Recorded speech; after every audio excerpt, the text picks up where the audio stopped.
to another interesting episode of The Closing Edge. My name is Stalin, and in today's episode, we are going to discuss about an interesting sales framework called the SPIN. SPIN is S-P-I-N, S for Sierra, P for Papa, I for Indigo, and N for November. SPIN. So, what is SPIN? SPIN is a legendary framework developed by Neil Rackham after studying more than 35,000 sales calls. It's not about pushing, it's about guiding your prospects through a conversation that leads them to say, yes, I need this, how do we start? Alright? So basically, you're not going to push the customer, instead customer is going to opt your options in and they're going to close themselves. So that's the technique all about.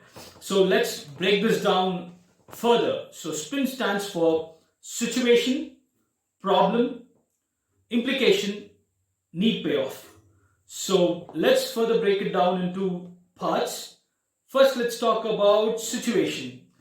So firstly, we are supposed to understand the situation and frame a situational question to understand the customer's situation.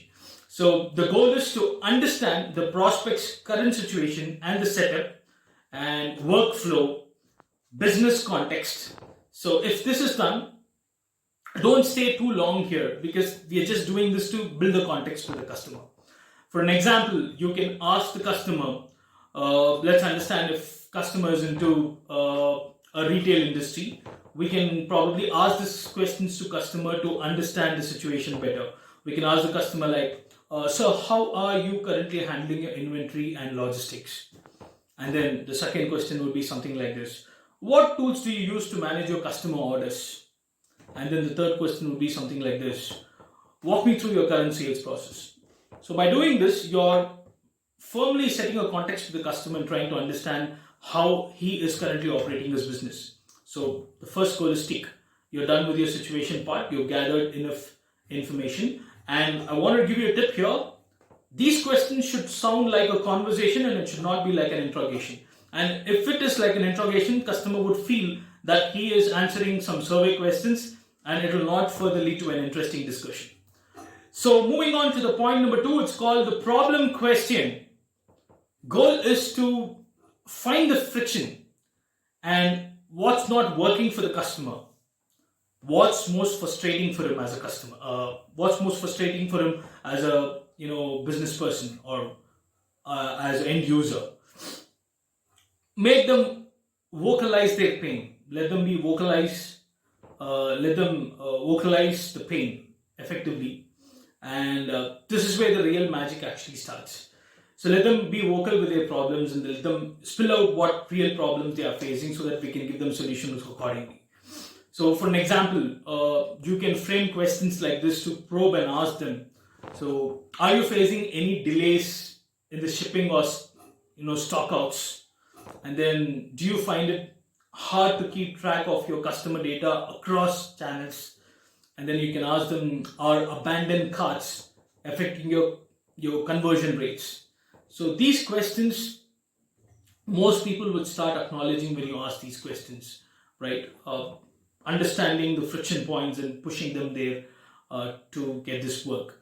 So why this works? Most people don't realize how big their problem is until they talk about it, all right? So once they talk about it, they'll realize what are their blockheads and how we can go ahead about it. Moving on to the third point is the implication question. So the goal is to explain the pain, show them the consequence of not solving it.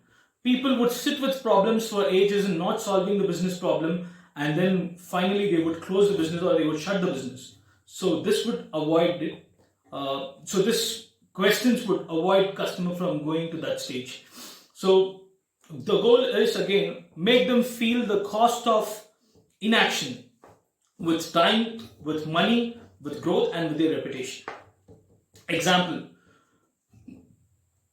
you can ask them questions like, what impact does that delay have on your repeat customers?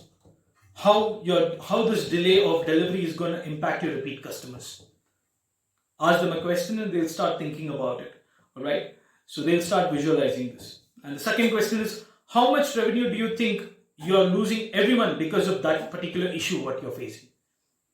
Customer will start calculating the revenues. He'll go back and check his revenues. He'll do an analysis and see how much he's lost accordingly because of this one particular pain problem. Right? Moving on to the third question. What happens if this continues for the next 6 months? You're just not pointed out the problem, but you're also telling the customer what happens if there's no action taken for the next 6 months with the same problem and how much he's going to lose. Alright? So this is the emotional punch, and people move faster to avoid pain than to gain pleasure. So this would start working in your favor. Number 4 is need payoff question. So the goal here is flip to value. Let them imagine the win right now. So now you made them realize the pain, and now it's time to show them what it's like to win. Alright?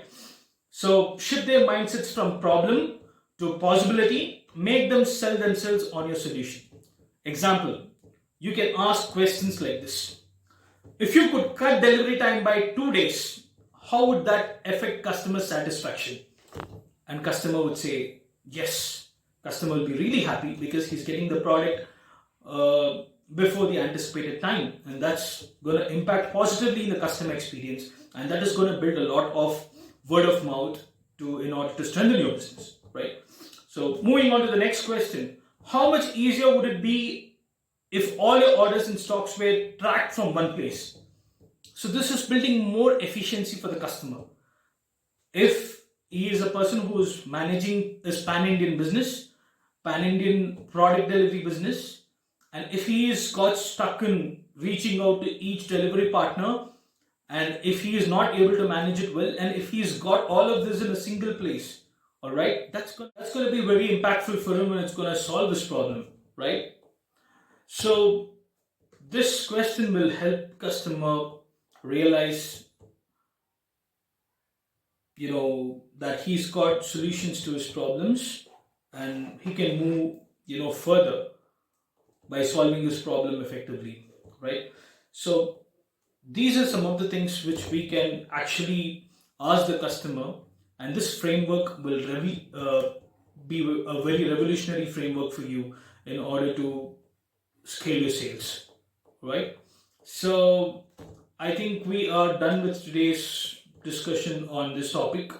So, and also I would like to talk about some commonly made mistakes while using this framework. Asking too many situation related questions, it makes it feel like you are actually asking a lot of questions from a survey. So please avoid it. And jumping to pitch before they expand the problem. Before customer expands the problem, or before he tells you more about the problem, jumping into the pitch, it will be very incomplete. And it does not solve the purpose of this whole idea of getting into the spin. Yeah. And skipping implication. Implication is a very important part of this whole exercise, and which means you're not going to create any emergency here. Why do use this implication is to create emergency. So do not avoid skipping this. Don't avoid this implication point. And the other thing is that not making the need payoff specific and emotional. So the final part of the framework is that making it more emotional, all right? Making them feel they are winning and showing them the winning path is what the framework is all about while we close this. Yeah. So please avoid these mistakes and use this spin framework effectively, and this is going to help you close more deals by customers themselves, and you don't have to do anything. Just use this effectively. So thank you so much for your support. We are done with this week's video. So if you like this video, if you feel this was insightful, share this to your friends, and like this video if you like this, and share it to friends, and do subscribe for more content driven, for more technical videos for sales. We are here to support you and guide you throughout the process. And until I see you next week, this is Stalin signing off. Thank you.